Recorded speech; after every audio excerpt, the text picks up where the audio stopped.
En el episodio de hoy vamos a ver las novedades de Constellation Software tras la retirada de su CEO. También hablaremos de la gran apuesta de los años 80 y qué nos enseña a todos los inversores. Y sobre todo, vamos a hablar de Hermès, que lleva una caída del 30%. Repasaremos sus inicios, su modelo de negocio y sus ventajas competitivas. Y por último, debatiremos las preguntas que todo inversor en la industria del lujo debería plantearse.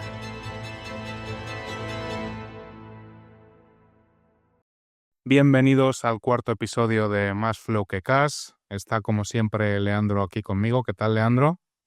Muy bien, ¿cómo pasa el tiempo? ¿Ya van 4? Ya van 4 y más que vendrán, muchos más, esperemos.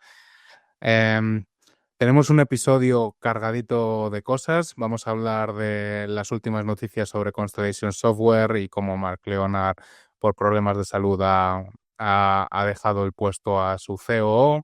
Leandro nos va a contar una historia sobre una gran apuesta en los años 80 y cómo eso afecta de alguna manera a cómo vemos la inversión.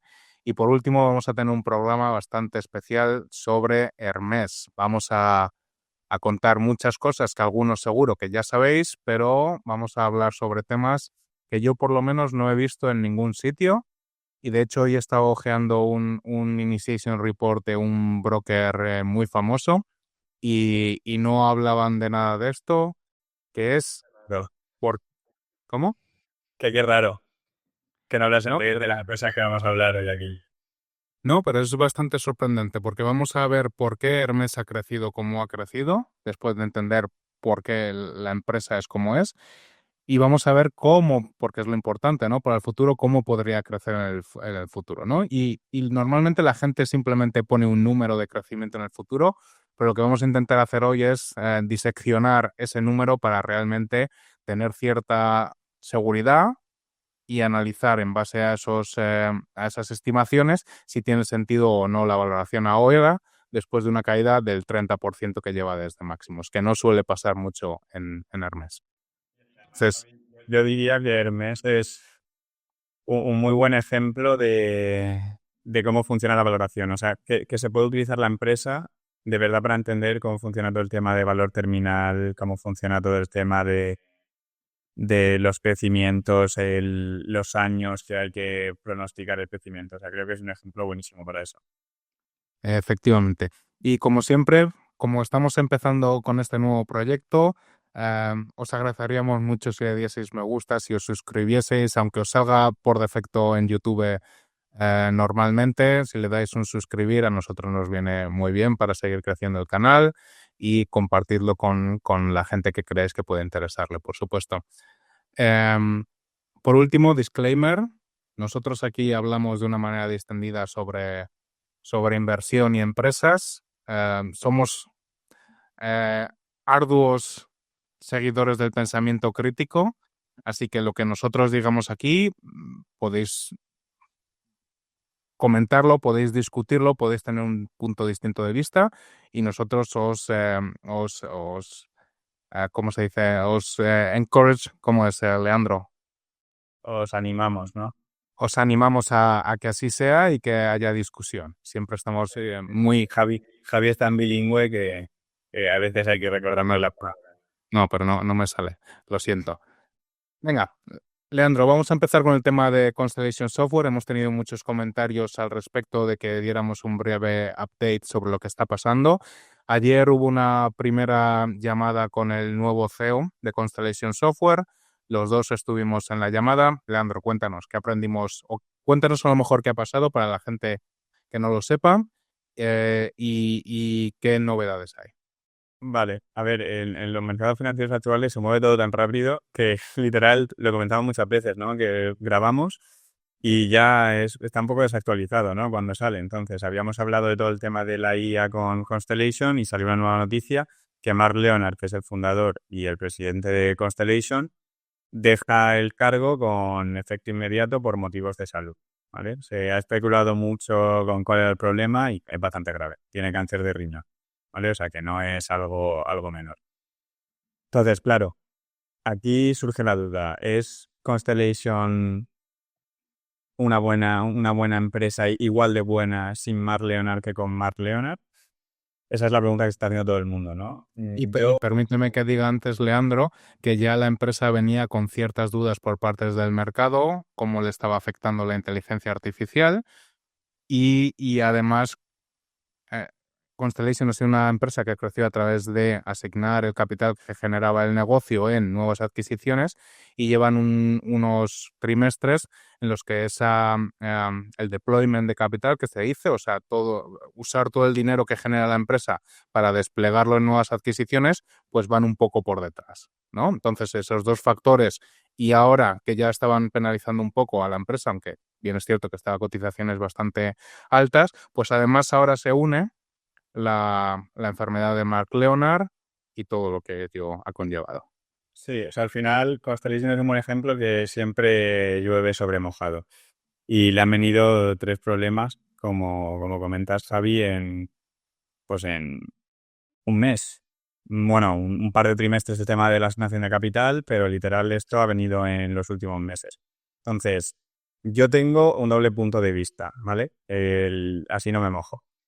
El primero es que Mark Leonard, obviamente la empresa es peor sin Mark Leonard, creo que eso es evidente, porque Mark Leonard es alguien del que no quiere prescindir. Pero por otro, o sea, mi otro punto de vista es que Mark Leonard precisamente fundó Constellation con la idea de que cuando él se fuese no pasase lo que está pasando, que es que hubiese dudas sobre el futuro de Constellation, ¿no? Al final él descentralizó muchísimo la asignación de capital. Desde el año 2005 no está involucrado en la mayoría de decisiones de asignación de capital y entonces no veo cómo impacta de la misma manera que, por ejemplo, impactaría, bueno, o que va a impactar que Buffett se vaya de Berkshire Hathaway, porque ahí las decisiones de asignación de capital están totalmente centralizadas y también Al menos las mayores, porque siempre han tenido inversiones más pequeñas que eran, por así decirlo, gestionadas por los segundos de a bordo. Pero vamos, nada que ver con Constellation. al final estarían entre 3 personas o 4 personas la asignación de capital en Berkshire, mientras que Constellation literal se lleva al punto de que las adquisiciones pequeñas las puede hacer pues un empleado, no raso, pero un empleado que esté en una empresa que igual tiene 10 empleados, ¿vale? Esa empresa puede proponer una adquisición y al final hacerla sin que Mark Leonard la tenga que firmar. O sea, el objetivo de esto es precisamente que no haya un cuello de botella en Mark Leonard. Mm, A ver, no sé cómo lo ves tú, Javi. Yo creo que es la cotización lo que ha hecho es lo normal. Yo es lo que me esperaba. Hay mucha gente que asocia Constellation a Mark Leonard. O sea, tampoco creo. Y encima ha sido repentino, ¿vale? La parte de Buffett tiene, creo, 95 años. Ahí la gente ya se lo podría empezar a esperar. En el caso de Mark Leonard creo que tiene 60 y pico años y Sí, en el caso de 70, sí. sí, y ha llegado de repente. Entonces creo que al final, y justo ha llegado en el momento que está pasando el tema de la incertidumbre con la IA, entonces pues no es lo mejor, pero no sé cómo lo ves tú. Yo lo veo bastante similar, tampoco me voy a mojar. Al final, la persona que toma las riendas era el COO, el director operativo. Además, ha sido el CEO de Volaris, que es uno de los grupos más grandes dentro de Constellation Software. Fue el fundador de la empresa que fue la primera adquisición de Constellation Software, así que lleva en Constellation desde el principio. Y pues obviamente es que realmente no hay un cambio real, ¿no? Porque al final las decisiones importantes de asignación de capital y demás se toman en el board. En el board sigue estando el consejo de administración. El consejo de administración sigue estando Mark Leonard y el resto de gente que estaba antes. O sea, realmente la empresa no va a tener un cambio. Sí que es cierto que para mí Mark Leonard siempre ha sido lo que más me atrajo era la capacidad analítica que tenía, de razonar, y escuchando al nuevo CEO, pues dijo las mismas cosas que diría Mark Leonard, pero obviamente no lo ves, ¿no? Yo creo, Javi, que en esto vas a coincidir conmigo. Lo que, digamos que el highlight principal de la llamada que tuvieron ayer, que bueno, sería el miércoles de la semana anterior a cuando estáis escuchando esto, el highlight es que si Constellation no tiene más calls con inversores, es porque de verdad que no hacen falta. Porque no hay nada que decir. Porque eso fue lo que fue ayer. Si nada ha cambiado, todo es lo mismo. También, Entonces, un ejemplo, un buen punto aquí, creo, Javi, que hablamos también hace poco, es que Constellation escindió, por así decirlo, dos empresas / grupos operativos, ¿vale? Que son Topicus y Lumine.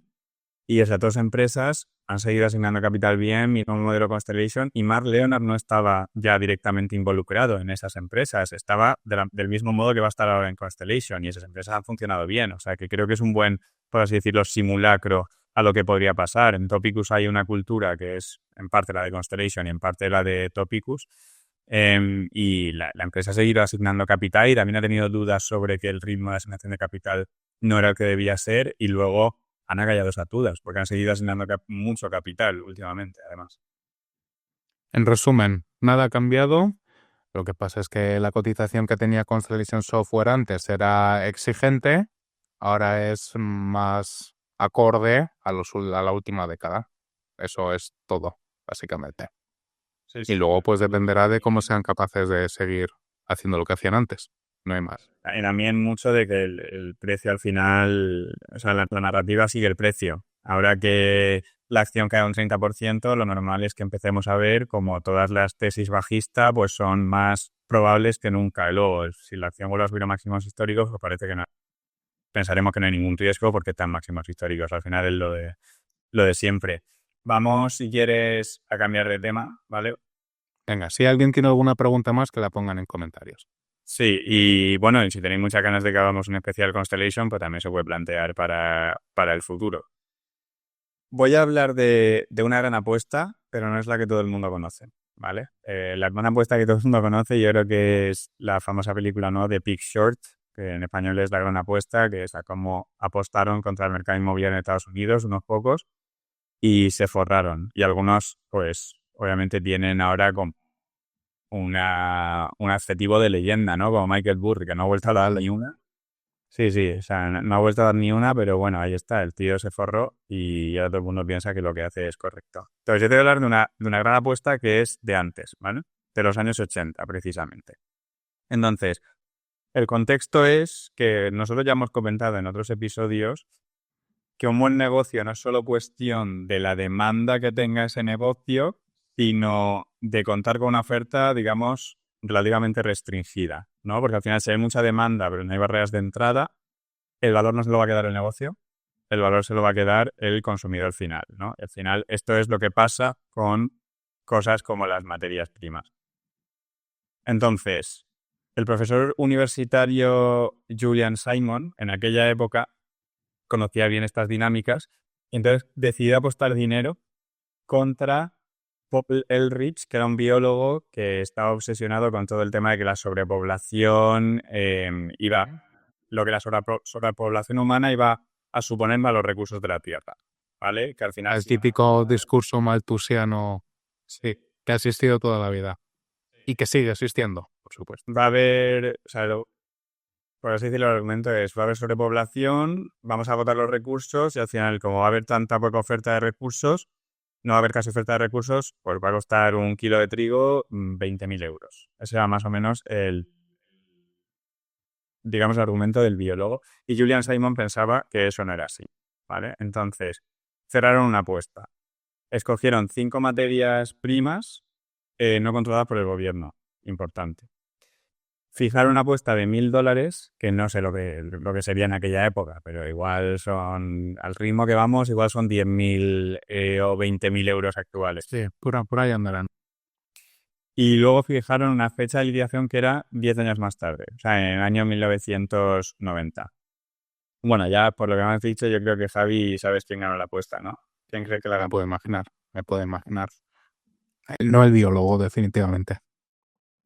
Correcto. La acabó ganando Julian Simon porque después de contar la inflación, a los 10 años, esas 5 materias primas habían visto incluso su precio reducido. No es que no hubiese aumentado, es que se haya visto reducido. Entonces, tú que harás de las teorías malthusianas, esto me recuerda a una frase de un gestor que se llama David Polk, ¿vale? Que es de Giverny Capital Asset Management, Si conocéis Giverny Capital, que es de François Rochon, pues está como la parte del mercado americano, centrada en el mercado americano, que la lleva David Pope.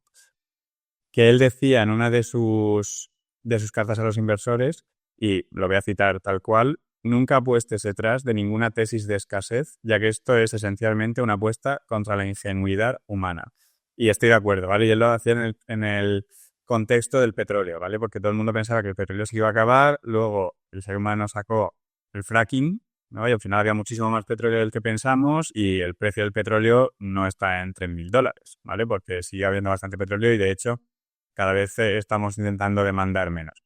Entonces, hoy vamos a hablar de un caso un poco particular de oferta y demanda. Yo creo que es un caso que desafía cualquier cosa básicamente que hayas escuchado en la universidad, salvo que hayas estudiado los bienes Veblen, ¿no? Que al final son bienes que cuando sube su precio aumenta su demanda. Entonces, como ha dicho Javi, vamos a hablar de Hermès, ¿vale? La idea es que salgáis de aquí conociendo, después de escuchar el episodio, conociendo muy bien Hermès.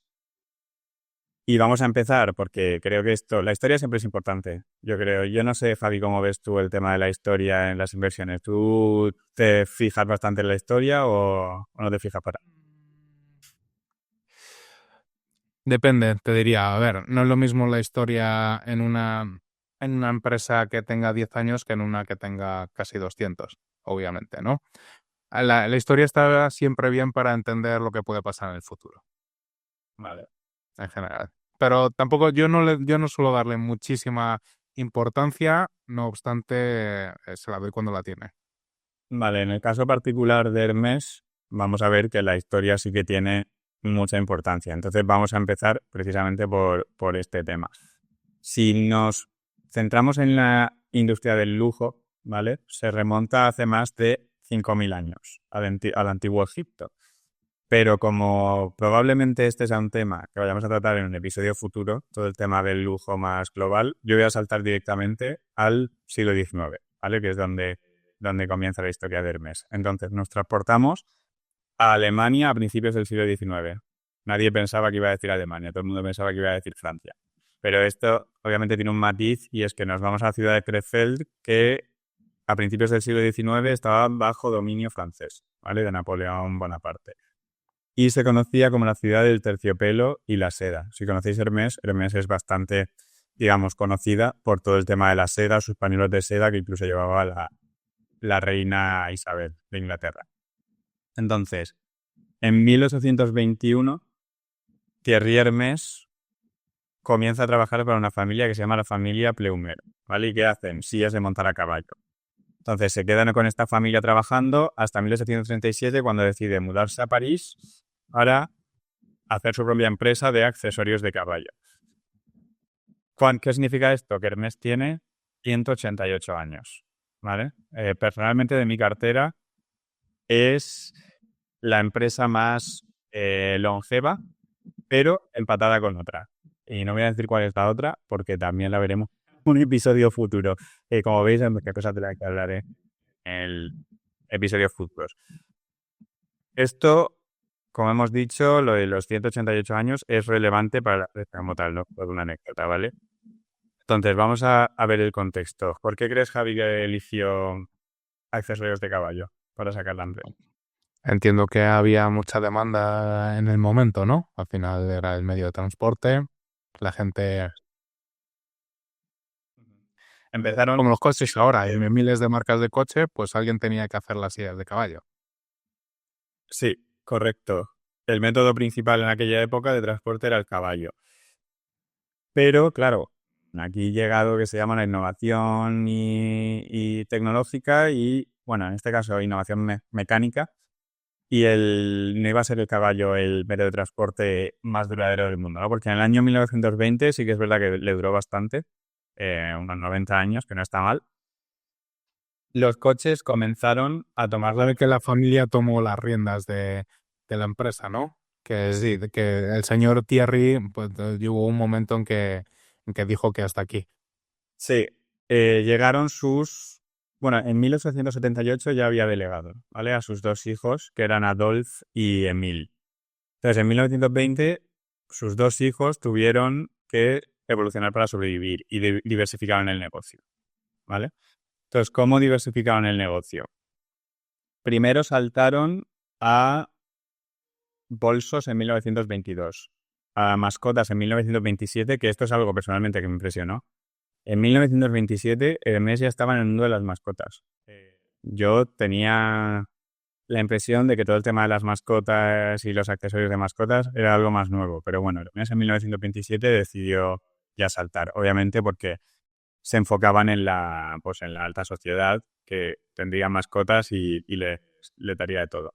Ropa en 1929 y relojes a final de la década. Te voy a decir, te voy a preguntar, Javi, ¿Llevas haciendo relojes tanto tiempo?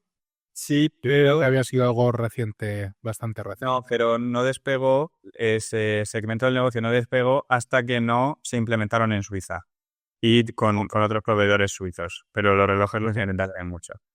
Y te voy a hacer una pregunta, Javi, que poca gente sabe, ¿vale? Hay un accesorio de ropa que inventó Hermès y utilizamos todos los días. ¿Cuál es? No tengo ni idea. La cremallera. Ah, ¿sí? La cremallera la inventó Hermès y en aquel momento la patentó. Para los bolsos.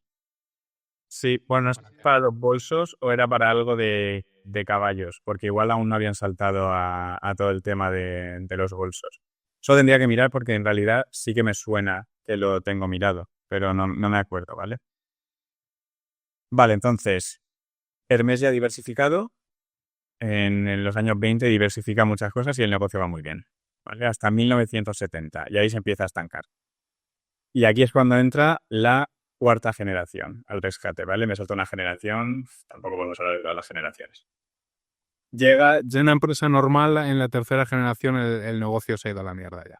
sí, las estadísticas así lo dicen. O sea, que llega al mando Jean-Louis Dumas, ¿vale? Este CEO, si me preguntas, te diría que fue el que realmente consiguió proteger Hermès. Perdona que te corte. ¿Sabes por qué Hermès, la familia dueña de Hermès, no es Hermès y es Dumas? Pues me imagino que por algún salto de generación que fue la pareja. El Dumas entró como consorte de una Hermès y tomó las riendas. Y al final se hizo con el negocio. Es un buen matrimonio ese. Sí, el CEO actual es Dumas también. Por eso, por eso. Sí. Vale, pues Jean-Louis Dumas fue, a mi juicio, el que realmente logró proteger a Hermès, ¿vale? Yo lo llamo de los demonios de la sobrecapacidad, ¿vale? Todo el mundo veía que el negocio iba muy bien y querían vender muchísimo, ¿vale? Y todo el mundo dijo, oye, externaliza la producción que nos vamos a forrar. Pues Jean-Louis Dumas dijo que ni de coña, que el negocio se quedaba hecho a mano y en Francia, y de hecho el 80% de los productos de Hermès hoy son hechos a mano y en Francia. No sé si eso es bueno o malo, viendo cómo está Francia, pero así es lo que hay. Y otro evento importante, Alguien tiene que pagar impuestos, Leandro. es verdad, a alguien le tienen que exprimir y ese puede ser Hermès. Entonces, ya olvido más, aparte de no permitir que se externalizase todo, también es responsable del lanzamiento de uno de los mejores productos, ¿vale? Que es los productos más famosos de Hermès ahora mismo, que es el Birkin, ¿vale? El bolso. La historia es curiosa, ¿vale? La de cómo sale el Birkin. No sé si la conoces. No. Pues en 1984, Jean-Louis Dumas va en un vuelo y conoce a la actriz Jane Birkin, que se queja de su bolso, ¿vale? Porque es muy incómodo y le pide que le haga un bolso práctico. Entonces, Jean-Louis Dumas no creo que Jean-Louis Dumas como tal, pero Hermès diseña un bolso para Jane Birkin y pasa a llamarse el Birkin. Y así como anécdota, algo que ha pasado hace poco, se ha subastado ese bolso.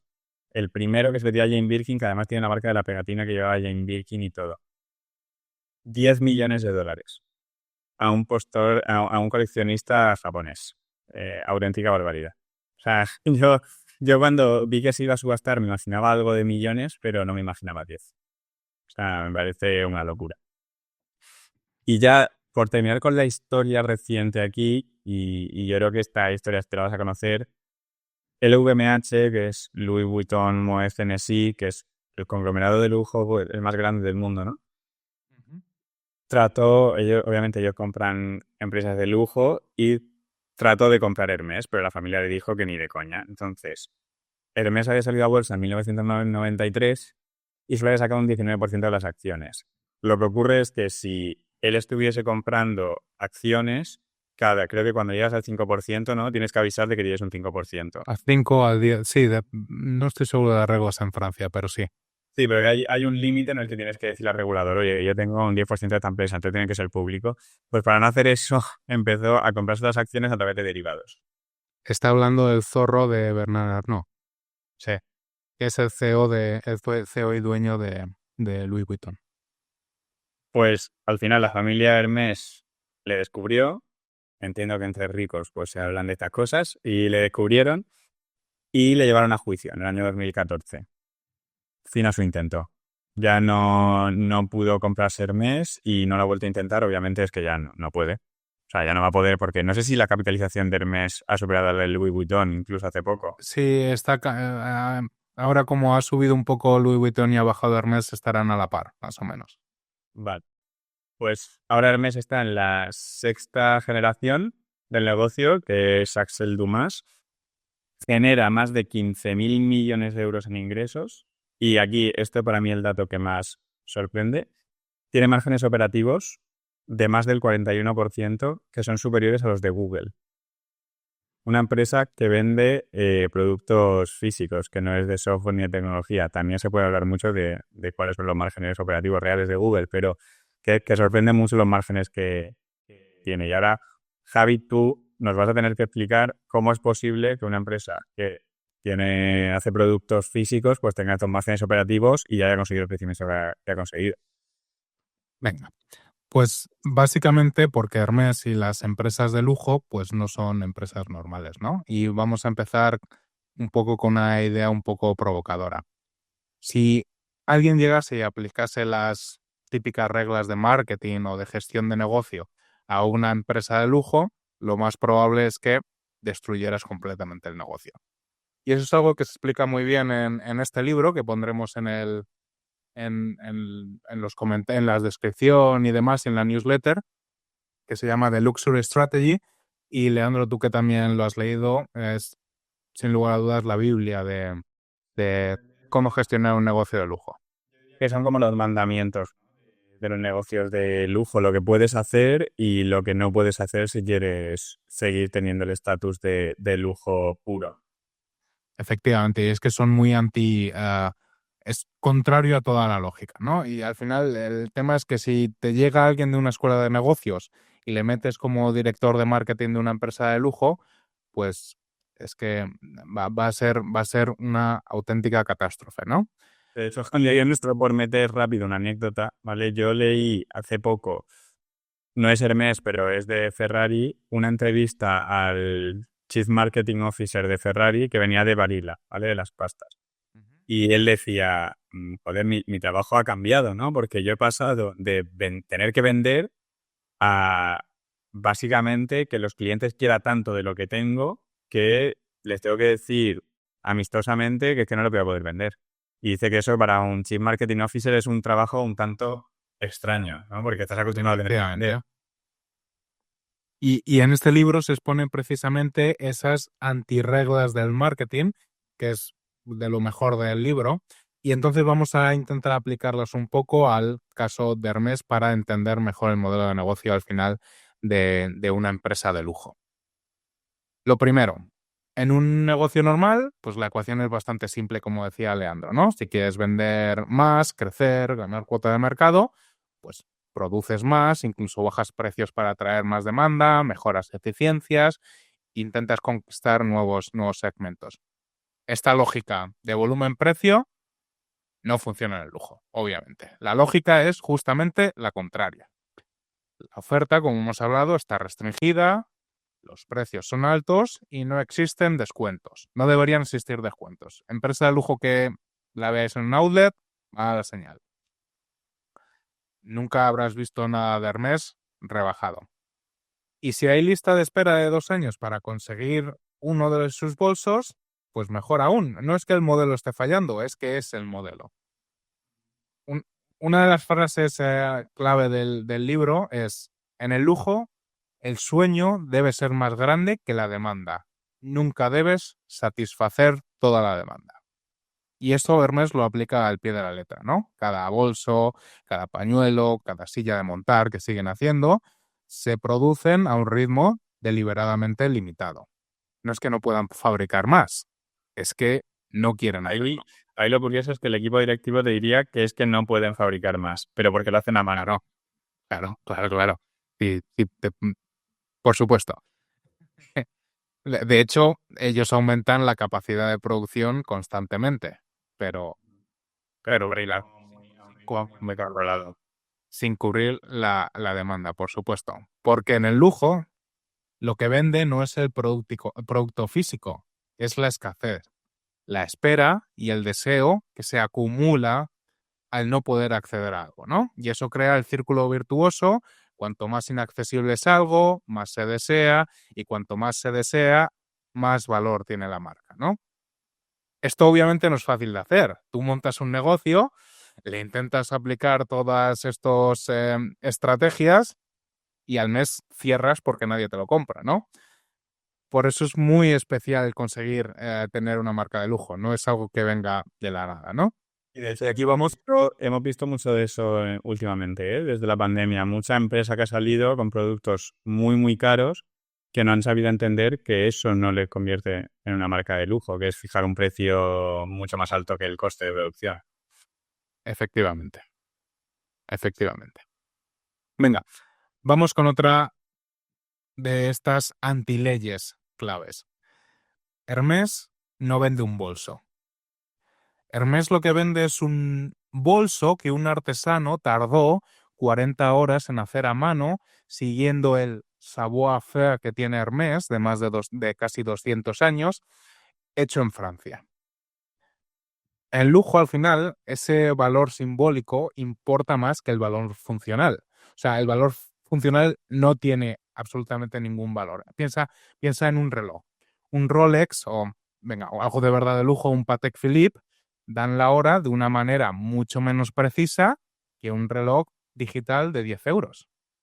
La funcionalidad no importa en el lujo. Y eso hay que ser Menudo palo Rolex, por cierto.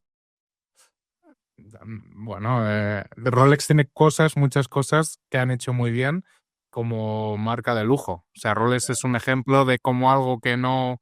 Todo el conocedor de relojes sabe que los mejores relojes son los Patek Philippe, Audemars Piguet y así, no Rolex, precisamente. Alain Gunsone. Aquí voy a partir una lanza. No reloj suizo, reloj alemán, Alain Gunsone, otro nivel. Pero bueno. Bueno, pues lo dejaré en comentario por si... Venga, y todo este aspecto, Hermès lo ha hecho como a nadie. ¿Vale? Al final piensa en cómo producen, lo has dicho tú antes, casi todos, no todos, pero casi todos los talleres están en Francia, cada artesano pasa años de formación antes de poder firmar, entre comillas, con orgullo una pieza.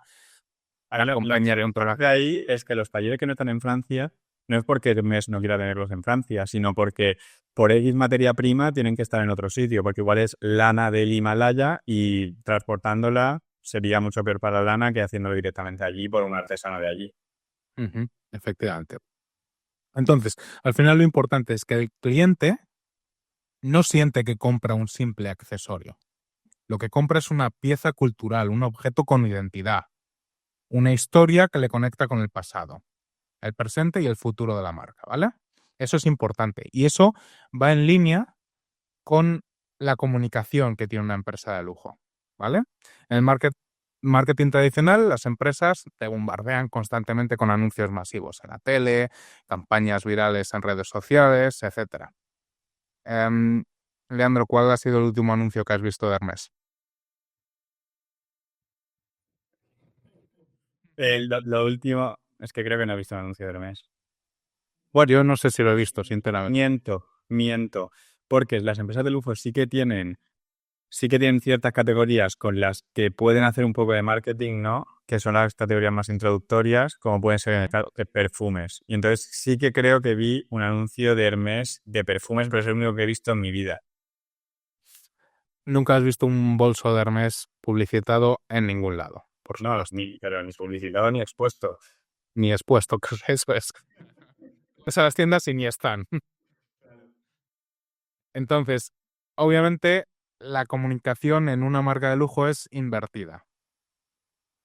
¿Dónde ves a Hermès? Pues en los escaparates de sus tiendas, básicamente. Ese es lo que... Esa es otra cosa interesante porque yo muchas veces cojo el gasto de marketing de estas empresas, ¿vale? Y si ves que el gasto en marketing es muy alto, ya es como señal de que igual no es muy lujo. Pero sí que es verdad que todo lo que se gastan en sus flagship stores, en las tiendas que se compran, que por cierto, si tenéis ahí el móvil a mano, bueno, lo podemos poner aquí, la tienda de Hermès de Ámsterdam, por ejemplo, que es una auténtica pasada, eso en cierto modo es marketing, que no pasa por la línea de marketing. Y normalmente las marcas de lujo lo que están es patrocinando eventos exclusivos, ¿no? Se me ocurre Rolex, la asociación que tiene con Wimbledon, cosas así. A lo mejor las artes escénicas, pues Hermès puede estar Hermès hace mucho de caballos, hace mucho de ocio de caballos. tiene totalmente el sentido, ¿no? Al igual que, bueno, no, iba a decir Tag Heuer patrocinando la Fórmula 1, pero dejémoslo a un lado. Tag Heuer es una marca de relojes pertenecientes al grupo de Louis Vuitton. Bueno, al final, la comunicación del lujo no es para convencerte que compres nada, sino para consolidar únicamente el mito de la marca y asociarlo a entornos en los que esa marca brilla, ¿vale? Hermès no te grita, te susurra. No busca el volumen, busca el culto. Y ese es el silencio publicitario que paradójicamente es lo que refuerza la exclusividad, ¿vale? De hecho, Xavi, esto me imagino que lo sabrás, pero en tema de logos también hay un montón de estudio hecho. Ujú. Cuanto más grande es el logo de un bolso, por ejemplo, menor símbolo de lujo, ¿vale? Porque el lujo silencioso es lo que realmente triunfa en el lujo puro. O sea, si te ibas a un Birkin que el Hermès aparece enano, es que no hace falta que se vea el Hermès. Cuando tú vas a un círculo social donde hay gente que puede permitirse un Birkin, lo van a identificar nada más entrar. No hace falta que vean un Hermès enorme puesto en el bolso. Efectivamente. Cuanto más grande un logo, menos lujo o está enfocado a un público que a lo que Lo digan, es el que... que se lo digan a Gucci. Venga, pasemos a otra de las reglas de este modelo de negocio, que es al final el control total de la distribución. Eh, no vas a encontrar nunca un Birkin en un duty free, ni en un e-commerce multimarca, ni en un outlet de lujo. Hermès vende en las boutiques de Hermès. Punto y final. Y esto obviamente no es casualidad. La distribución en lujo no es logística, es estrategia. Cada boutique es un pequeño microcosmos de la marca con la arquitectura, la decoración, el personal formados para transmitir esa esencia de Hermès. Y incluso la compra se convierte un poco en un ritual, ¿no? No llegas, pagas y sales con el bolso, no.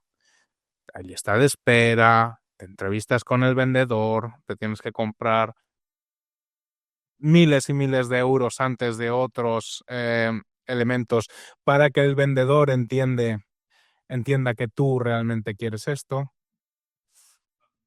Es Hermès la que te deja acceder a su club privado y controla quién entra, quién compra y cuándo.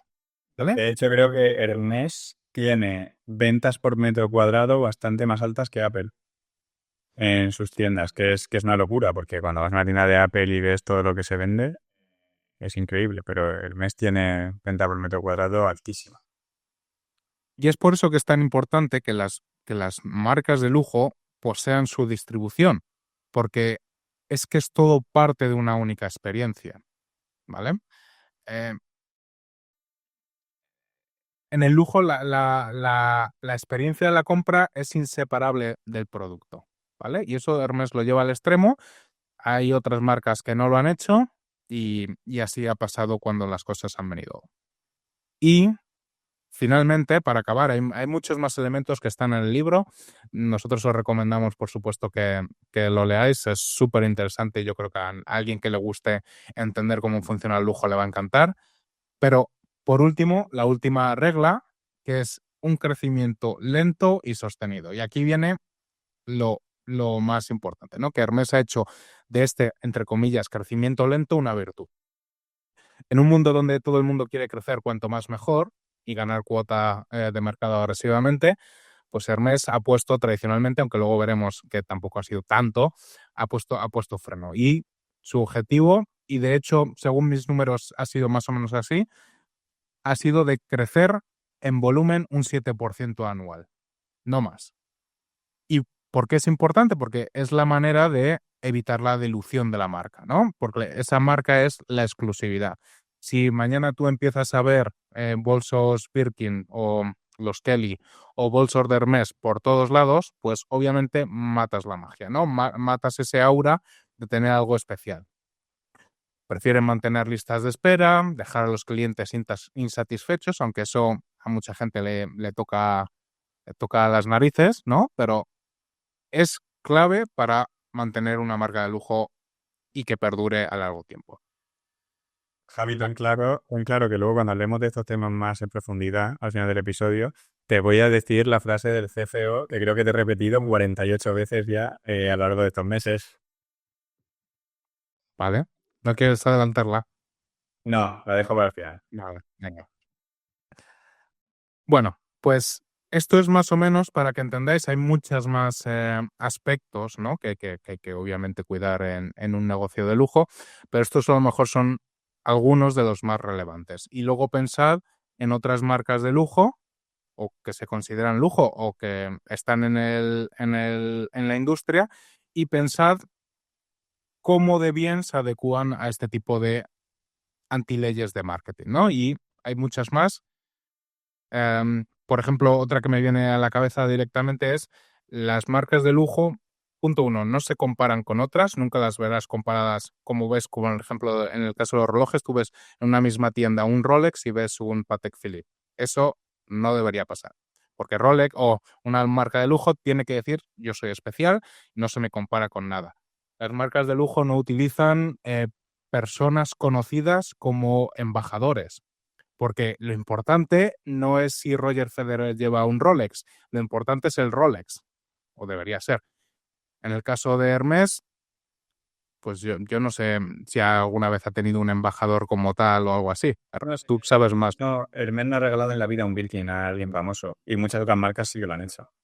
Pues ya está. Entonces hay un montón de elementos alrededor de una marca de lujo que hacen que la marca pues consiga ese estatus que la mayoría de otros negocios de lujo, pues simplemente por lo que sea, pues no consiguen retener, porque a lo mejor porque lo necesitan o porque creen que es diferente, etcétera, ¿no? Entonces es muy interesante leerse todas esas antirreglas de marketing y compararlas con las distintas empresas y ver quién cumple más o menos.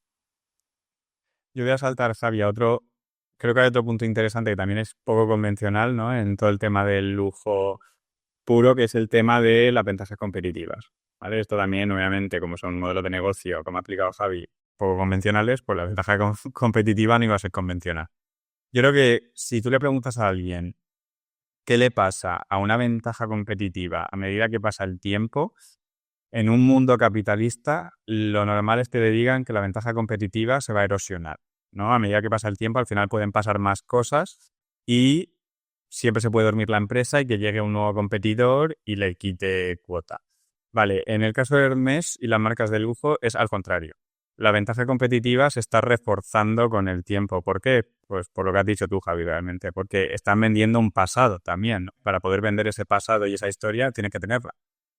Entonces, yo siempre ato mucho la ventaja competitiva de las empresas de lujo al efecto Lindy, ¿vale? Que el efecto Lindy lo que dice es que si algo ha sobrevivido 30 años, es bastante probable que sobreviva los siguientes 30. O que es más probable que sobreviva los siguientes 30 que algo que ha vivido solo 10 años, ¿vale? Entonces es un poco este concepto de que cuanto más años llevas en este mundo, ya es un objeto, bueno, a personas obviamente no aplica, pero si es un objeto que ha sobrevivido a un modelo de negocio 30, 40 años, el efecto Lindy lo que dice es que sobrevivirá otros 40.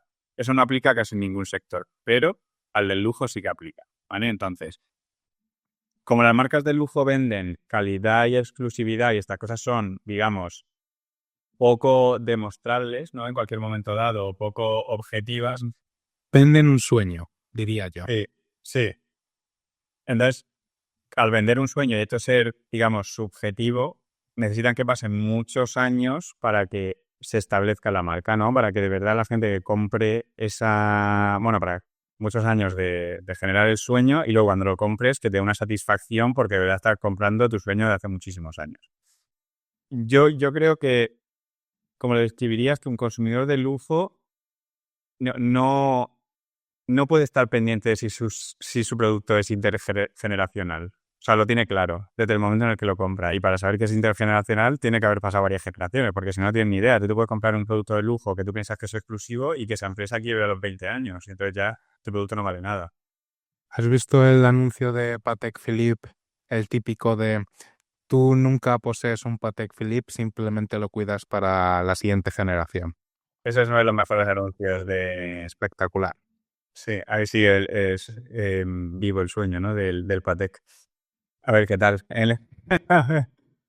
Entonces, yo lo que creo que también tiene que tener claro un consumidor de lujo es que no va a haber un incremento significativo de la oferta que vaya a destrozar el valor de lo que se ha comprado, ¿vale?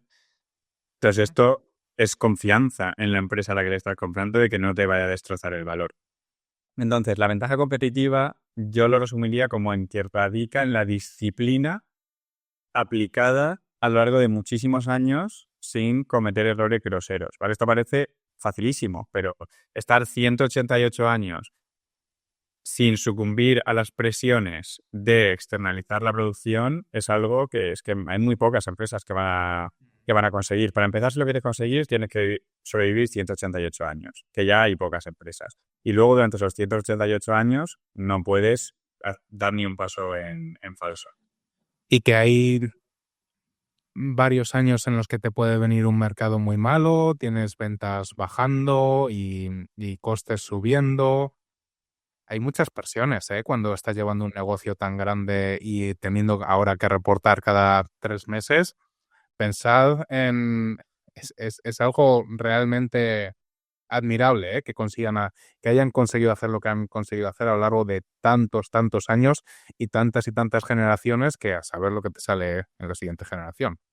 Es una cultura interna también de la familia, importante. Claro, ese es muy buen punto. Yo creo que para poder no sucumbir a las presiones que te va a lanzar el mercado, sobre todo si estás cotizado, para mí se tienen que juntar dos cosas. Primero, que esté en propiedad, o sea, esa propiedad de la familia fundadora. O sea, que ellos de verdad sientan que hay algo más que el dinero, ya son multimillonarios, pero que piensen que hay una historia detrás que tienen que cuidar.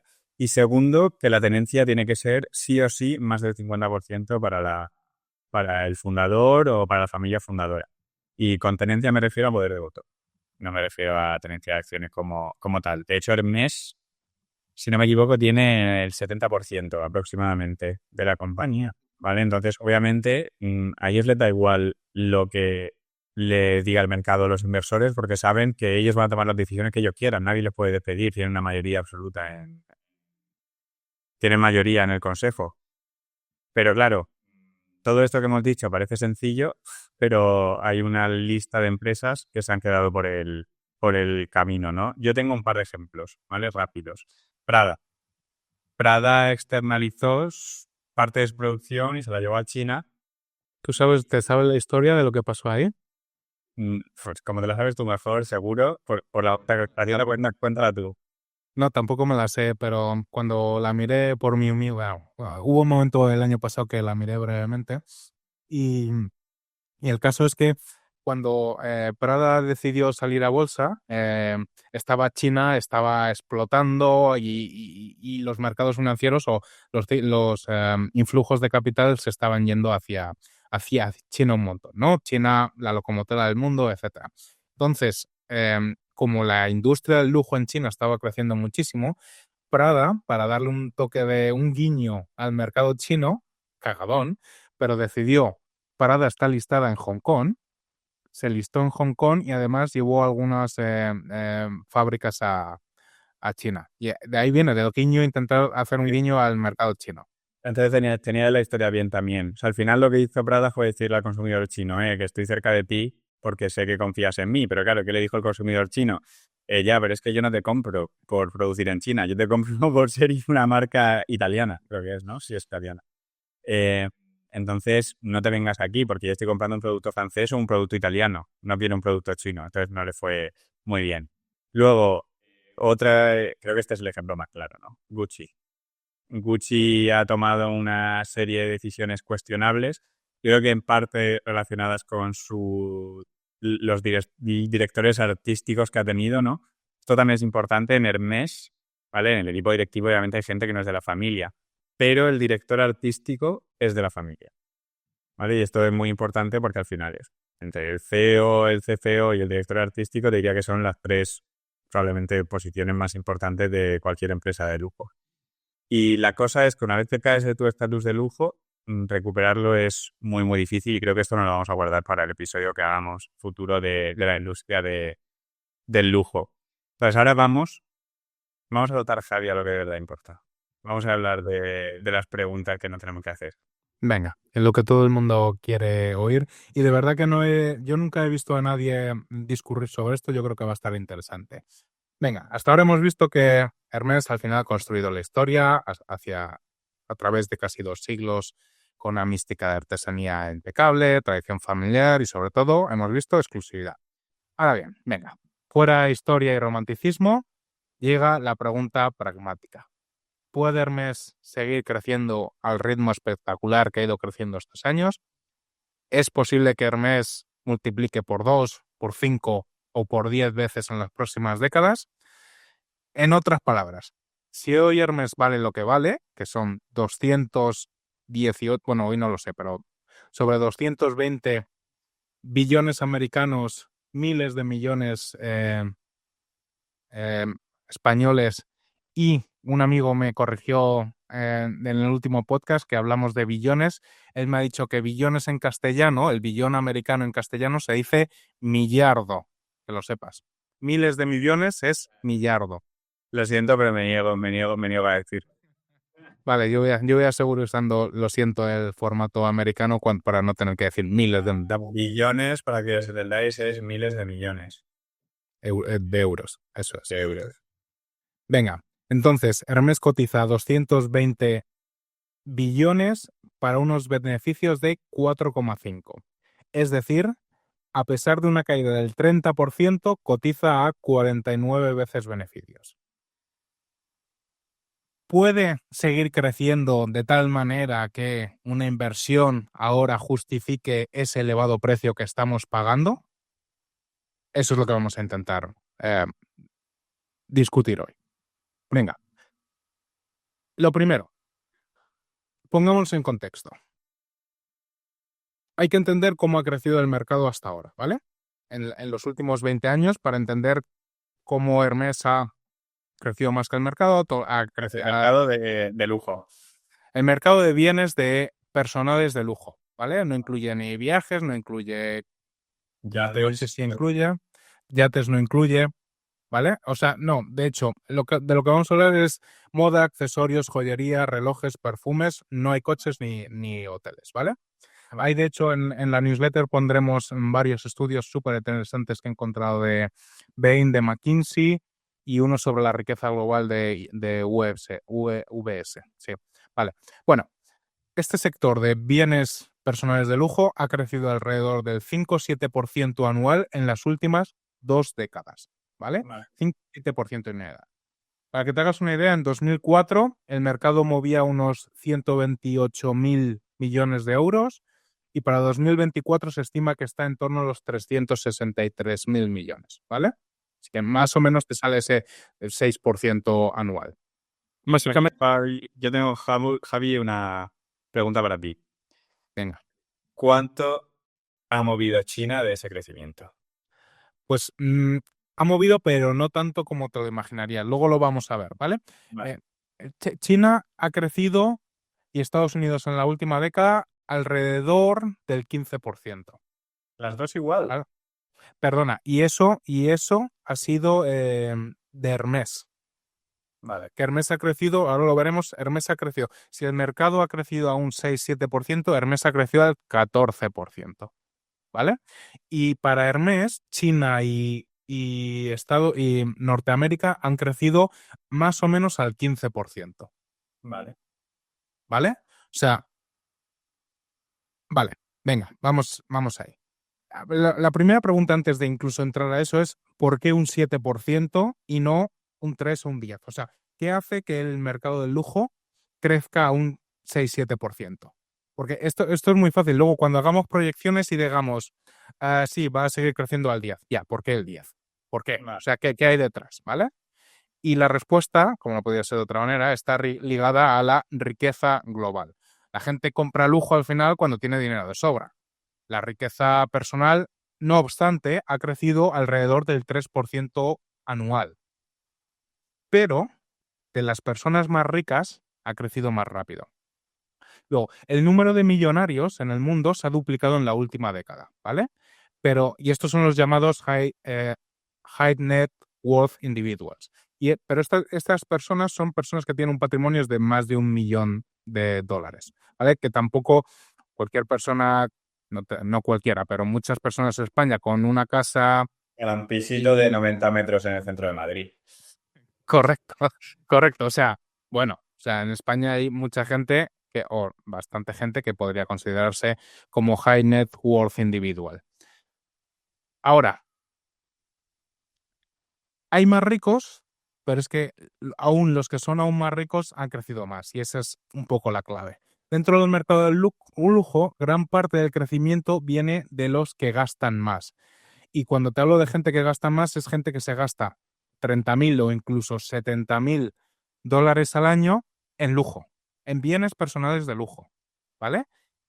Y esto es muy interesante. El 70% del gasto en lujo viene de esta gente que gasta más de 70.000 dólares al año en lujo, ¿vale? Entonces, lo importante, lo que mueve el mercado del lujo es esta gente, ¿vale? Eso, Javi, yo creo que aquí hay un dato interesante porque, claro, los analistas siempre se quieren intentar enterar, ¿no?, de qué proporción de clientes así tienen las empresas de lujo y qué proporción tienen de más clase media, ¿no? Porque mucha gente de clase media también, que me incluyo en la clase media, que lo he dicho como si no lo tuviese, pero vamos, que mucha gente de clase media también compra productos de lujo de vez en cuando.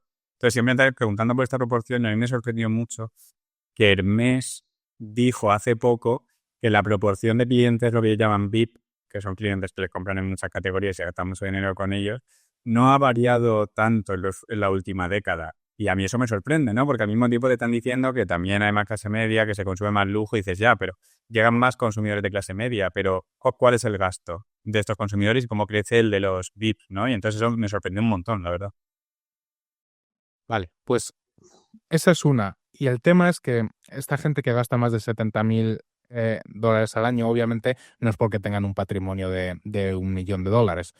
Los llamados ultra high net worth individuals, que tienes más de 30 millones de dólares de patrimonio, estos han crecido al 5-6% de media al año. Fíjate que ya estamos correlacionando el crecimiento de este tipo de personas con el del sector de lujo, ¿vale? No sé, en un segundo ya te han vendido un eslogan casi político. Los ricos cada vez son más ricos. Bueno, vamos a dejar claro, porque si la inflación te come todo lo que tiene la gente normal, pues. Pero bueno, que la gente que es capaz de poner su patrimonio a trabajar, obviamente con un riesgo, lo arriesga para ir creciendo. Digamos que también tienen la capacidad de rodearse de gente que sabe que lo tiene que poner a trabajar. Que para eso estas respuestas, ¿eh? También para incentivar a la O son poseedores de negocios que pueden contrarrestar ese impuesto inflacionario. Efectivamente, como todo lo que pretendemos que podáis hacer vosotros junto con nosotros. Entonces, este crecimiento de los ultra high net worth individuals, que son los que llevan la mayor parte del gasto, unido a el crecimiento que ha habido enorme, como hemos dicho, en Estados Unidos y China, pues ha sido lo que ha hecho que el mercado del lujo más o menos haya crecido al 7%, ¿vale? Ahora, vamos a Hermès, porque la pregunta es, si el mercado ha crecido un 7%, ¿por qué Hermès ha crecido al doble? Vale. Y es que es así. Si me haces la pregunta, ahora mismo no te la sabría responder. Te diría que, bueno, te diría que Hermes ha utilizado una estrategia bastante inteligente para también coger una cuota de la clase media que antes probablemente no tenía. No, estoy en desacuerdo y venga, vamos a verlo.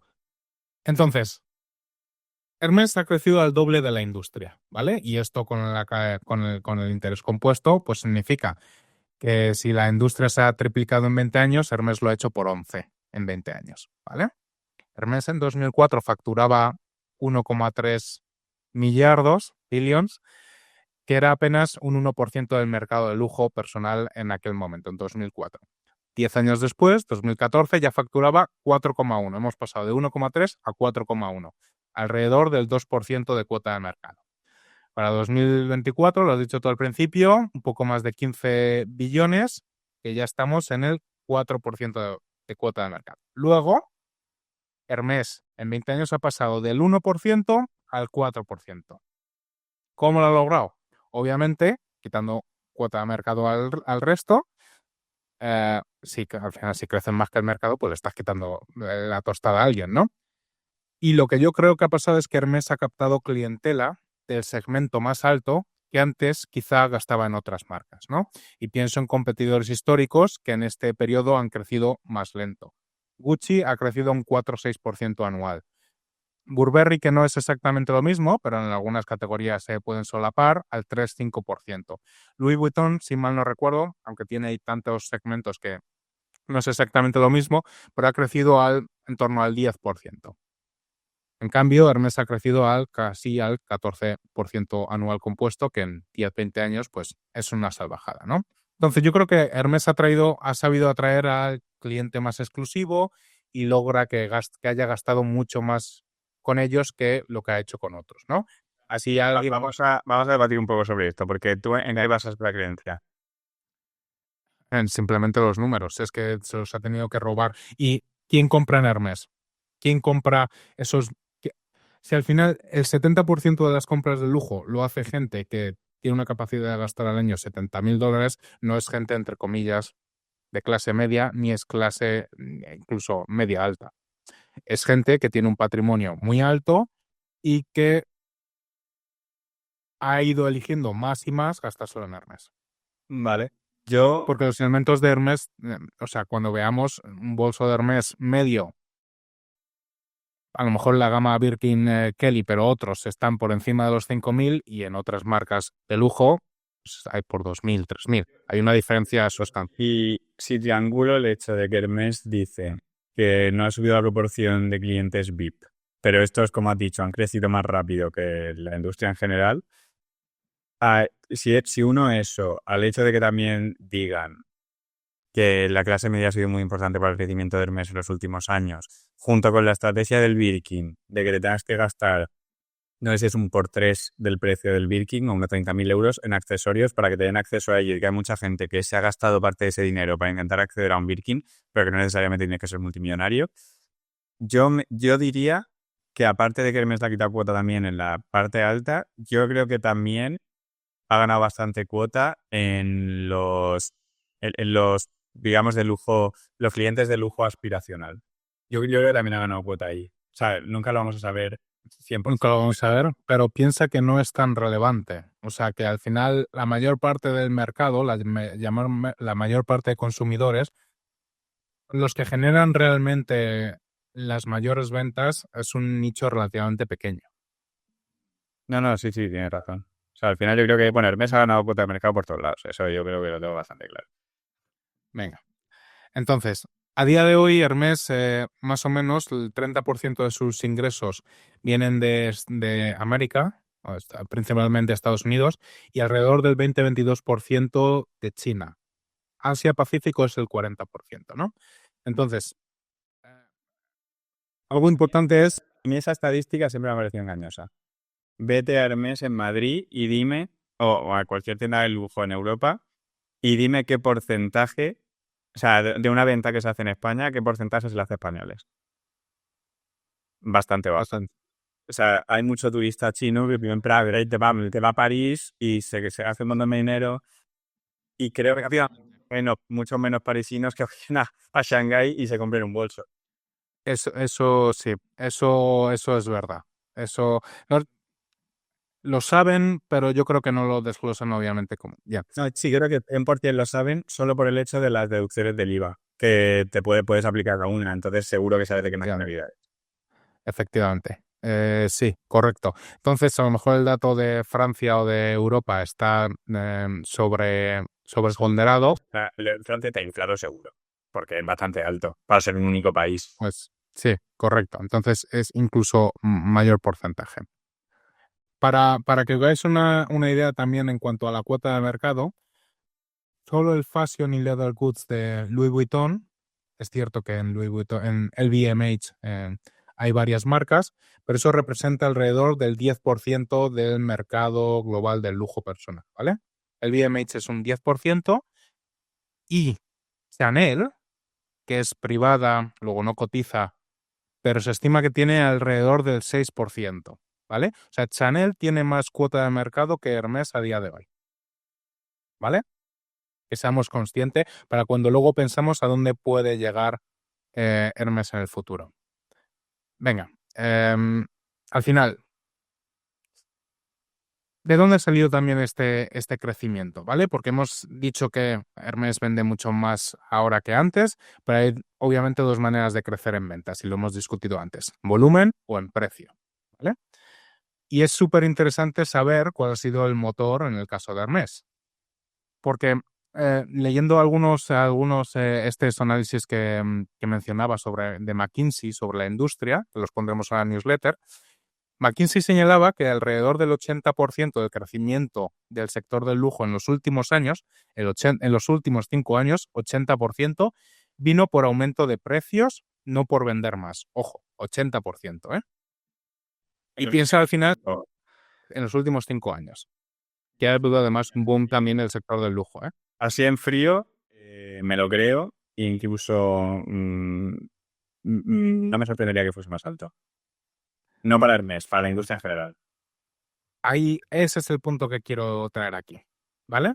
Porque es cierto que la industria y algunas marcas han crecido mucho, han subido mucho los precios, pero ahora vamos a ver por qué el caso de Hermes, obviamente ha subido los precios, pero no tanto. Y mira, un ejemplo, porque al parecer lo de Chanel ha sido escandaloso. El típico bolso negro de Chanel, este pequeñito con la correa, ese pasó de unos $5.000 en 2019 a 10.000. ¿Vale? Es en el mismo tiempo, Es que es increíble. claro, pero es que en el mismo tiempo el Birkin en 2019 costaba, depende del modelo, etcétera, ¿vale? Pero estaba en torno a los 8.500 y en 2024 de 11.500. Es decir, una subida de Creo que sí, creo que sí. un 20%. Cuando hablemos del precio del Birkin, que todo el mundo sea consciente de que no es lo que cuesta el Birkin, sino todos los accesorios o otros productos que te tienes que comprar para llegar a él. O sea, que si el Birkin, si imagínate que te exigen un por 3 en accesorios, lo que sea, si el Birkin sube a 11.000, realmente lo que tú te tienes que gastar para tener acceso a esos 11.000 también ha subido, porque está subiendo los precios de los productos. Y que el Birkin de 11.000 es un Birkin básico con cuero de lo que sea, pero luego hay muchos modelos más especiales, ediciones limitadas que luego van subiendo los precios, ¿no? Y cuanto más pequeño, además, normalmente más. Un Birkin de 11.000 es de pobres. Vamos, no más joder. Bueno, en la newsletter vamos a poner algunas imágenes muy interesantes, ¿vale? Sobre cómo han ido cambiando. Y tengo una que me parece la leche, que es los diferentes precios a los que estaba el Birkin en hace 40 años, hace 20, hace 5, y cómo ajustado por inflación sería ahora, ¿vale? Y lo vamos a dejar solo para los que lo tengan en la newsletter. Muy interesante y hay algún dato que es increíble. Ahí lo voy a dejar, ¿vale?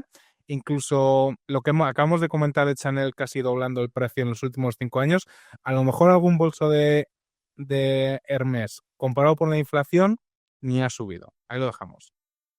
Venga. Entonces, dicho lo dicho, Hermes ha subido los precios en los últimos años, pero no ha sido el driver de las ventas, ¿vale? ha sido algo en línea a su histórico, ¿vale? Lo que hemos dicho, el CEO de Hermes ha comentado varias veces que su objetivo es más o menos crecer la producción a un 7%, y yo cuando hice mi modelo me dio más o menos porque es imposible verificarlo, pero con el aumento de la producción que han tenido por el número de artesanos, estaba relacionado con el crecimiento de volumen que habían tenido y el resto obviamente era pricing. Y el pricing al final te sale que ha sido un pelín por encima de la inflación, es lo que han subido los precios, pero nada más. Y eso es que es verificable porque en el mercado de segunda mano, si tú consigues que te vendan un Birkin, un Kelly, etcétera, y lo llevas a una tienda de segunda mano, inmediatamente te van a pagar mucho más. Y es de las pocas marcas de bolsos en las que eso sucede, ¿vale? A mí lo que me...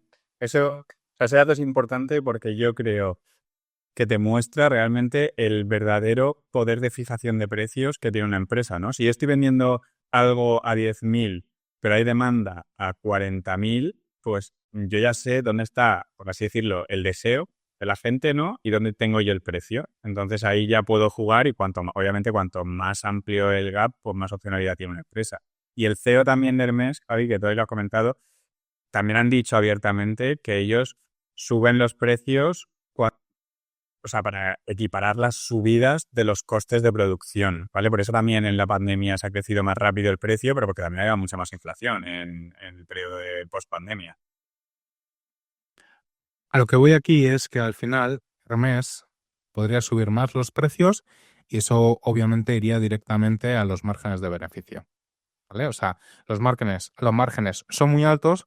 Yo estimo que en el futuro no van a subir mucho, pero más porque no quieren que porque no puedan, ¿vale? Hay que ser conscientes.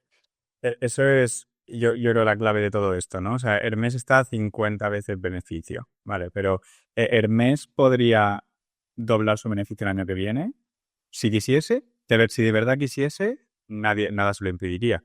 Otra cosa es que la empresa no quiera por otros temas que podemos hablar, pero que al final creo que lo hablamos en otro episodio, ¿no? También de Amazon. O sea, Amazon tenía flujo de caja libre negativo hace 2 años porque no podía o porque la empresa quería tenerlo negativo o sea, era su decisión. Pues yo en Hermes lo veo en cierto modo igual. O sea, Hermes podría tener márgenes operativos del 60. Sí, no los tiene, no, pero podría tenerlos si quisiese. Que eso también es muy importante a la hora de mirar un múltiplo y entender una valoración. Efectivamente. Bueno, venga, hemos hablado ya del pasado, espero que más o menos hayamos entendido el por qué Hermes ha crecido más que el resto y ahora vamos a mirar hacia el futuro, que al final es lo que importa para saber qué estamos comprando y si estamos pagando valoraciones de locos o no. Venga. Proyecciones de consultoras especializadas. Bueno, las McKinsey, Bain, etcétera, ¿no? Prevén que el lujo, adivina, ¿qué es lo que dirías tú que dicen que va a seguir creciendo el lujo? Que se va a hundir un 50%. No, el que va a crecer pues a un 6-7%. Efectivamente, ahora como llevamos un año y medio malos, pues lo han bajado un poquito para los siguientes años, pero se estima de un 5, 6%, 7% es más o menos lo que dicen, ¿vale? Hablan de que a 2035 más o menos el volumen total de negocio podría estar en torno a los 700.000 millones. ¿Te acuerdas que hemos dicho que ahora... Estas predicciones me parecen increíbles, la verdad. Espérate, porque vamos a intentar desgranar el porqué. Pero venga, haz tu comentario. No, no, que me parecen increíbles porque alguien está pagando a 10 analistas para que le haga este informe cuando yo te podría decir lo mismo cobrándote 1 euro desde mi casa tardando 2 minutos. Efectivamente. Venga, vamos a intentar. Ahora te voy a intentar yo desgranar un poco el por qué creo que más o menos ese número tiene sentido, ¿vale? Vale. Venga, Y aquí vas a hacer a ti. Me lo vas a hacer te lo claro. voy a hacer gratis. Te lo voy a hacer gratis. Y lo vamos a meter además algún extra de información en la newsletter. Venga, VS tiene un informe también sobre la riqueza global, etcétera, ¿no? Y obviamente, como hemos dicho antes, la riqueza global va a crecer, adivina, al 3%, como hemos dicho antes, ¿vale? Pero lo interesante es dónde va a venir esa riqueza. Y se espera que para 2035 haya entre 70 a 80 millonarios en el mundo. Fíjate que no son tantos, ¿eh? comparado con los 56 que hay ahora. O sea, no es un crecimiento muy alto, es casi un 1,5% anual. Millonarios, Millonarios. no, millonario, 1 millón de patrimonio. Pero como que 70 u 80. 70, 80 millonarios en el mundo, sí. Pero eso es poquísimo, ¿no? Es poquísimo porque tú estás estimando, dices, ¿cuánta gente en Estados Unidos es millonaria? Son 400 millones, aprox. ¿Cuántos hay millonarios? No. Un 0,5%. Eso es muy poco. Yo diría que algo más, pero lo vamos a poner todo en la newsletter para que la gente pueda chequear estos números, ¿no? Lo importante, y antes habíamos hablado de los ultra high net worth individual, que son los que tienen 30 millones o más, y esto es lo importante porque hemos dicho antes que eran los que más o menos llevaban la mayoría del gasto en lujo. Y aquí es donde viene lo interesante porque este sector va a crecer. Esta gente, teniendo un patrimonio de más de 30 millones, va a crecer al 6-8% anual. ¿Y de dónde viene esto? Pues tienes nuevos focos de gente que de verdad va a explotar su riqueza, como pueden ser China, Oriente Medio, Rusia en su momento, ¿no? Efectivamente, India, pero es que también tienes Latinoamérica con países con núcleos donde hay mucho dinero, como México, Brasil, el sudeste asiático, Oriente Medio. Oriente Medio, efectivamente, ¿no? Y además, fíjate que todas esas son sociedades que, si lo piensan, son menos, ¿cómo lo diría? Menos calvinistas, a lo mejor, que donde ha estado la riqueza concentrada últimamente, ¿no? Que son en sociedades de Centro Europa o Estados Unidos con el jacobinismo que hay detrás de todas estas familias, ¿no? Que han ido amasando estas fortunas, ¿no? Además, hay otro factor muy interesante, ¿no? Tú piensas, sí, o sea, volviendo atrás, este tipo de sociedades que van a aumentar mucho el número de gente con patrimonios altos son sociedades que les gusta, entre comillas, aparentar, diferenciarse más, ¿no? Por las razones culturales que sean. Además, es muy interesante la transferencia de riqueza que va a haber de la generación de los baby boomers a la nuestra, ¿vale? Vale. Y sobre todo en Estados Unidos. Estados Unidos al final ha ido muy por detrás de Europa en el gasto de lujo. Sí. Ya sabemos que con esa pequeña diferencia de gente de turismo comprando aquí, pero no obstante hay una menor. Sí, están menos en el día a día, ¿no? Y yo creo que es menos. Está menos implementado en la sociedad como tal. Aquí las empresas de lujo siempre han sido coronas históricas en Europa, en Italia, Francia, Inglaterra. Sí. Sin embargo, las nuevas generaciones en Estados Unidos les gusta gastar mucho más que a las de sus padres, a las que ganaron el dinero, ¿no? Entonces va a haber una transmisión masiva de riqueza a gente que no se ha tenido que ganar ese capital, y eso a mí me huele a que también puede llevar a un mayor gasto en este tipo de cosas, ¿vale? En bienes de lujo. Venga, entonces tenemos aumento de gente con mucho capital, incluso eficiencias productivas que puedan traer mayor riqueza, etcétera. El número de ricos, si el capitalismo sigue funcionando, tiene que crecer. Y si somos más productivos y tenemos más tiempo libre, tendremos que diferenciarnos de otra gente de otra manera. A lo mejor no tiene por qué ser siempre todo en bienes, pero puede ser en Pero vamos, que viajes. yo es que siempre he pensado que las clases es algo inherente al ser humano. O sea, que no empezaron hace 5.000 años por ningún motivo. Al final, a lo que voy es, el pastel del lujo va a seguir creciendo, quizá no es a un 10% anual, pero ese 6%, macheándolo o uniéndolo con los números anteriores, para mí tiene bastante sentido. Entonces, volvamos a nuestro protagonista, que es Hermès. ¿Por qué va a subir Hermès más rápido que el mercado? ¿O puede Hermès seguir ganando cuota? ¿Puede volver a doblarse? Pensemos sobre ello un poco, ¿no? Hemos dicho que Hermès tiene un 4% de cuota de mercado sobre los bienes de lujo personal.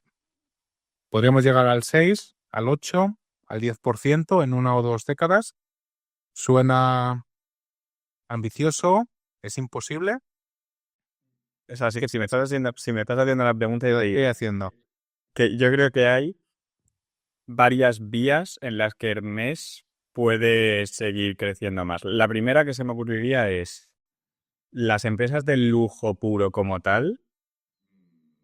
Ya ha habido varios pasos en falso de otras que se consideraban empresas de lujo y entonces yo creo que se está concentrando el gasto de la gente del lujo, o sea, de high net worth individuals o ultra high net worth, se está concentrando en menos empresas, que son las que de verdad han conseguido mantener su esencia. Yo creo que ahí quedan menos y esto es un poco lo que comentabas de que se ha crecido los últimos años también. Luego también creo que Hermès tiene una estrategia muy inteligente que es sacar más categorías, pero bajo la misma marca. Es decir, tú te puedes comprar un mueble en Hermès. ¿Qué pasa? Que el cliente que es cliente de Hermès, porque tiene un par de Birkins, sabe el estándar de calidad que tiene Hermès. Entonces, se va a comprar el mueble sin dudarlo si es cliente de Hermès. Entonces, creo que eso también ayuda a coger un poco más de wallet share, o sea, del bolsillo de ese consumidor. Pero creo que esas dos cosas ya de por sí le van a dar, y aquí no estoy hablando del precio, estoy hablando solo del volumen, ya de por sí le pueden dar un empujón que probablemente gran parte de la industria del lujo no vaya a tener o se lo vaya a ceder por no tenerlo. Estoy de acuerdo. O sea, tenemos mercados en crecimiento en los que Hermès ahora mismo no vende casi nada, como podría India, sudeste asiático, etcétera. Un montón todavía por explorar. Tenemos, como has mencionado tú, categorías nuevas o incluso las que tienen ya, que todavía no están muy explotadas, como podríamos hablar de joyería, podríamos hablar de, o sea, joyería tenemos Cartier, Van Cleef, cosas así, que son parte de Richmond, que son negocios mucho más grandes que el de Hermès. No quiere decir que sí o que tengan a lo mejor Hermès en joyería no tiene ese ayuda. Yo creo que un ejemplo muy bueno es relojes. O sea, tú piensas en un reloj y no piensas en Hermès. Pero Hermès ha sacado últimamente unos modelos bastante exitosos de relojes. ¿Pero por qué? Porque tienen muchos clientes que no está pensando entre comprarse un Rolex o un reloj de Hermès, es que se va a comprar los dos. Entonces, si lo hace Hermès el reloj y sabe que lo han hecho en Suiza y como en los estándares de calidad de Hermès, que además tienes garantía para toda la vida, pues se lo van a comprar si son clientes habituales de Hermès. Es que tampoco se lo van a pensar muchísimo. Y obviamente no va a ser la marca de relojes más grande del mundo, pero no va a ser un fracaso lo que saque. Luego hay cosas como cosmética y belleza que Hermès no tiene todavía muy explotadas, que no sé si es bueno o malo. Chanel o Dior tienen imperios en perfumes y cosméticos. Una pregunta que recibe mucho el equipo directivo. Tema de beauty y tal, que si van a sacar. Siempre dicen que no, pero claro, tampoco te lo van a decir 3 años antes de sacarlo. También te habrían dicho hace 5 años que no iban a sacar perfume y aquí estamos. Efectivamente. Luego tenemos además algo que es Louis Vuitton a lo mejor está innovando un poco más por el momento, como es experiencias, ¿no? Hoteles de lujo, club privados. O sea, Hermès hasta ahora no ha hecho nada de esto, pero ¿quién nos dice que de aquí a unos años Hermès saque experiencias de este tipo, ¿no? Sé que Hermès lo que tiene es una marca muy exportable, que tiene un estándar de calidad que todo el mundo conoce y que la gente sabe que da igual donde se ponga esa marca, va a ser algo de calidad. Sea lo que sea. Así que si hiciesen, obviamente esto no lo van a hacer, pero si hiciesen un coche, ya te digo yo que la persona, o sea, yo pensaría que ese coche es de buena calidad, todo, y que han cogido los mejores componentes, lo han cogido los mejores ingenieros para hacerlo. Bueno, al final no lo sabemos, ¿no? Pero sí, pero no es muy difícil pensar, además. Hermès está invirtiendo para aumentar su producción en un 7% más o menos al año. Ya es por encima del mercado. Ya sería coger cuota de mercado. Y sabemos que Hermès ha hecho y puede aún más subir sus precios conforme a la inflación y un poquito más. Nos estamos poniendo ya en el 10% de crecimiento solo con eso. Y sabemos que tiene una capacidad, además, añadida y escondida, de poder crecer en precio más si quisiese. Ahora la pregunta es, a mí un 10% de crecimiento salvo que hagan cosas terribles y desvirtúen la marca, debería ser más o menos razonable y debería cuadrar un poco con lo que podrían conseguir, ¿no? Ahora bien, la pregunta es, 10% de crecimiento ya no es el mismo 14% de crecimiento que han tenido en las 2 últimas décadas. ¿Justifica eso entonces un múltiplo sobre beneficios de 49, que es más o menos la media histórica? Esa es otra pregunta que hay que tener en cuenta. Vale. O sea, obviamente no tengo la respuesta a la pregunta, pero yo creo que si miras atrás, a mí me gusta mucho hacer este ejercicio. Cuando pienso algo sobre lo que va a poder pasar hacia adelante, yo me suelo ir al pasado e intentar ponerme en la posición de lo que había estado pensando yo en ese momento. Si a mí me hubiese puesto el año 2012 y me hubiese preguntado a cuánto va a crecer el mes en la próxima década, me habría sido muy difícil ponerle más de un 10%. Pero Probablemente. Estoy de acuerdo. claro, pero la realidad es que luego cuando ves los números dices, joder, o sea, con toda la pandemia y tal, probablemente no hayan crecido en la última década más del 10% y no te lo podías esperar. Yo lo que veo, ¿vale? O sea, como yo siempre separo las empresas por empresas que son dueñas de su destino, ¿vale? Y las que realmente están a la merced de lo que haga el mercado. Hermes la categorizo en empresas que son dueñas de su destino, por todo lo que hemos comentado. Entonces, si tú tienes una empresa que es dueña de su destino y que encima la familia tiene un 70% de su capital metido en la empresa, pues algo que sobrepagues muchísimo, igual no tienes un 15% analizado, un 10% y acabas con un 6-7%, pero que es raro que las cosas vayan a ir muy mal, como si te puede pasar en otras. Ahora, ¿cuál es el múltiplo apropiado? Esto, Javi, lo sabes bien. Pues la valoración es un rango y yo no tengo ni idea de si es 49, si es 40, si es 38. La cosa es que lo que sí que has dicho importa, ¿no? Porque si es un 10% de crecimiento y tienes un poco de viento en contra de múltiplo, entonces ya importa mucho. Efectivamente. Entonces, lo que invitamos desde aquí a la gente es que haga, obviamente, que piense críticamente sobre lo que hemos hablado aquí, que piense a qué ritmo puede crecer Hermes y que piense qué múltiplo de salida es justo o considera al menos conservador para una empresa como esta, ¿no? Y simplemente comparas la capitalización actual con la que te salga a ti haciendo esos números y ves cuál es la rentabilidad que tendrías. Y cada uno luego a partir de ahí pues ya Y no lo podéis tan fácil y no podéis decir en comentarios, eso es. y yo no me voy a ir sin decir la frase del CFO, ¿no? Que al final no la voy a decir. O sea, al final, Venga. yo siempre le he dicho a Javi que a mí siempre me ha gustado Hermes mucho, o sea, me parece una compañía única. Y siempre le he dicho que o sea, siempre le he preguntado a Javi, ¿cuántas compañías conoces en la que el director financiero primero hable del crecimiento terminal? Que eso no lo hace ninguno. Todo el mundo te habla del crecimiento del año que viene y les da igual, digamos, la durabilidad de ese crecimiento.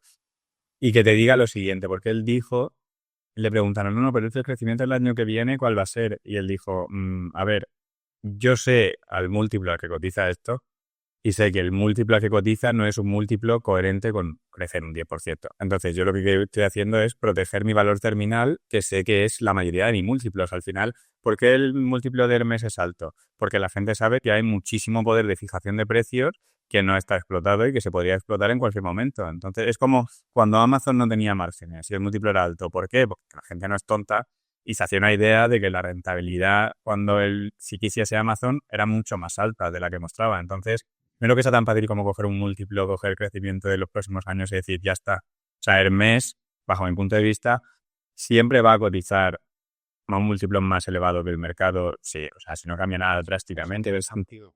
Obviamente eso tiene sentido. Pero la cosa es cuando dices, vale, ¿cuánto es? Y aquí te pongo el ejemplo del LVMH, ¿no?